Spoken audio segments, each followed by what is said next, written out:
I have a few thoughts about the fights tonight. One is I think that Edwin Rosario has emerged now as the star of the best division in boxing, the lightweight division. I guess we don't have a real tournament going here to unify all the titles, but what I'd like to see is just all of these guys keep fighting each other.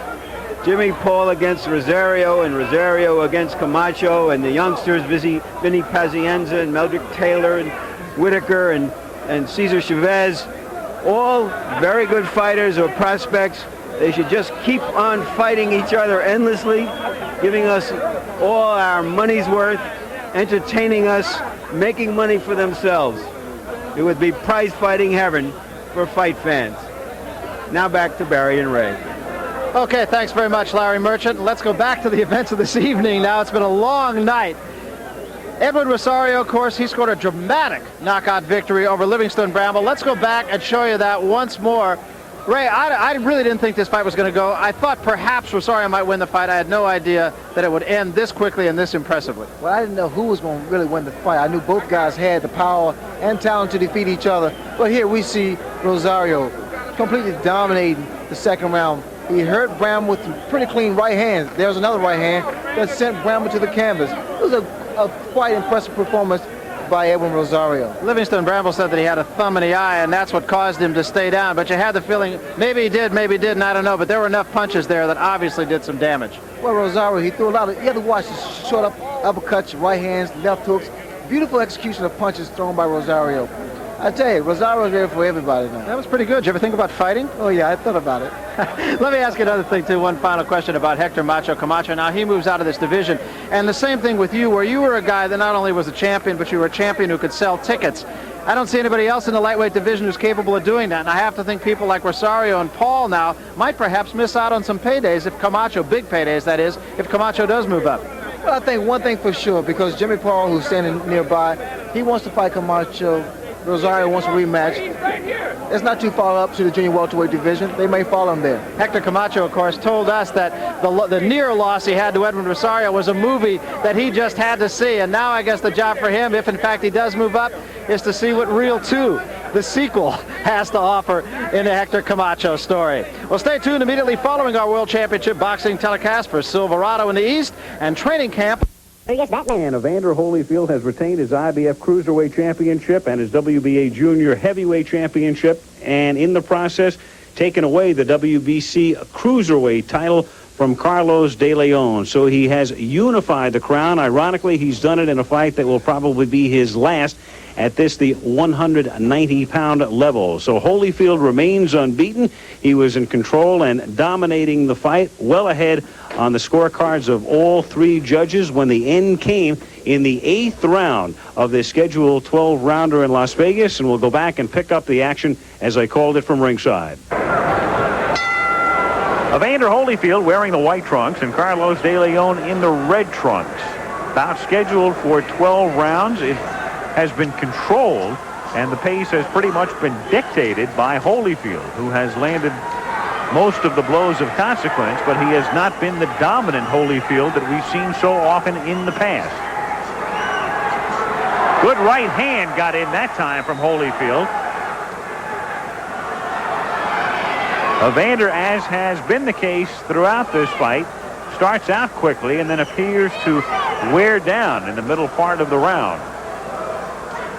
And he's had, for almost the entire fight, De Leon backed up against the ropes. And now De Leon has begun to bleed from the corner of his left eye. A cut has opened up, and a good left hand really staggers him. Blood flowing now from the left eye of De Leon. Holyfield trying to finish him off. Holyfield letting the hands go. Ripping combinations. Another good right hand. Mills Lane now steps in, and Mills Lane is going to stop this fight. Evander Holyfield, out of nowhere, after a very workmanlike 7 rounds, comes out, lands a very good early combination, opens a cut outside the left eye of Carlos De Leon, and is able to follow it up. Here's a look at Holyfield's initial flurry, as Holyfield lands a solid left and then a wicked right hand getting through the gloves of De Leon. and then the upcoming right hand will open up the cut outside the left eye right there of De Leon, and that was the beginning of the end. And another look now as De Leon was backed up against the ropes. A right hand got in after that cut had already been opened up, and then Holyfield able to finish him off. All right, Evander, we've just taken a look at the replays. Assess for me your performance in this fight. Well, you know, Carlos De Leon was a clever boxer, and I really was trying to take it to his body a lot more than I did, but he's defending with his head. It was a very clever fight. I think in my performance, if I did pretty good. And stuff. It was really hard for me to justify because I had to pretty much keep the guy off of me. You came in slightly over the limit at 190.25 pounds. Did that matter at all to you? No. I wouldn't use that as an excuse because I had a good meal. I really didn't dry out that well. So, and losing that quarter pound wasn't no problem. It just took like 2 minutes to get it off. What about bulking up now? And what about your next fight? Will it be as a heavyweight? Well, that would be left up to my manager and my trainers. And I guess it all depends on how long it takes me to get my weight up and the opponent and get myself prepared for that heavyweight fight. Lou Duva, might it be a fight against James Quick Tillis in June? Yes, he's one of the fellas we're looking at. We're looking at Quick Tillis. We're looking at Pinklin Thomas. We're looking at that type of a fighter. We're looking at the next champ, and then a good guy, a guy that's really been around, a veteran type, and either one of those two guys would fit into the plans. And then obviously you're looking down the road at maybe Mike Tyson. When? Well, actually, I really don't know. I'm taking one opponent at a time, and Mike Tyson definitely is in the future. You know, I don't rule him out. My main thing is just to be ready for my next opponent. Do you anticipate any problems in getting up to the level you'll have to be at to take on and beat a Mike Tyson? Well, I don't think it would be any problem. I think right now his main thing is getting the weight put on properly. I feel that for us, it's twos and the skill and the mind and the heart to face a guy like Mike Tyson I have. Evander, congratulations. Evander Holyfield over De Leon on an 8th round TKO. And now back to Frank. We'll have the conclusion of the Baja 1000 for you shortly, but right now